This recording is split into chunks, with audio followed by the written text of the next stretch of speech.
updates about that dahil pagkatapos nung kanyang mga huling mensahe sa opisina ko noon lamang June 22 at 23 nitong 2025. Imagine, just a little more than a week ago, naghuhumingi ng rescue dahil siya daw ay kinidnap ng KOJC at siya daw ay dun dinadakip sa Glory Mountain.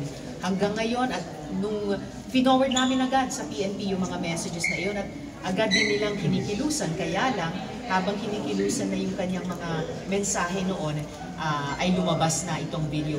Take note din pala, no, yung nirereklamo ko, pinaiimbestigang fake news channel nagngangalang Pagtanggol Valiente. Bagong-bago po yan. Binuo lamang noong June 24, the day after nung mga huling mensahe ni Michael Maurilio. So, hiniling ko sa NBI ngayon alamin sino ba yung Pagtanggol Valiente na yan, sinong mga tao, sinong grupo, at dahil baka o malamang konektado yan dun sa cry for help nung earlier last month ni Michael Maurilio.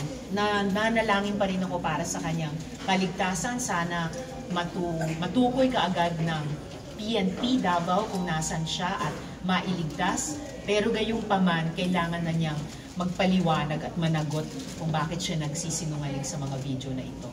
Sen, do you believe in the theory na maaaring kinidnap po si Michael Maurilio? His statement was not on his own volition at siya po ay in grave danger? Kung kinidnap talaga si Michael Maurilio at dahil doon ay kung nasa matinding panganib siya ngayon, all the more sana ay mapasakamay na siya ng PNP para sa mailigtas sa anumang panganib na maaaring pinaglalagyan niya at para din pwede siyang maimbestiga ng NBI.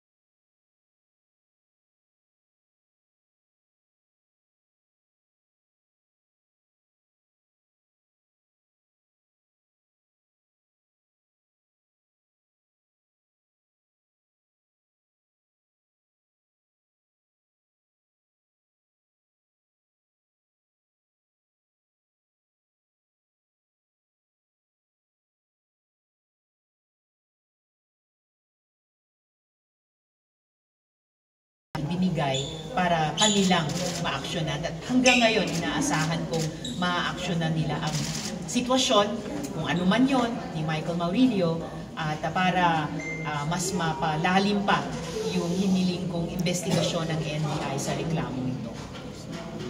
Okay, thank you. Salamat.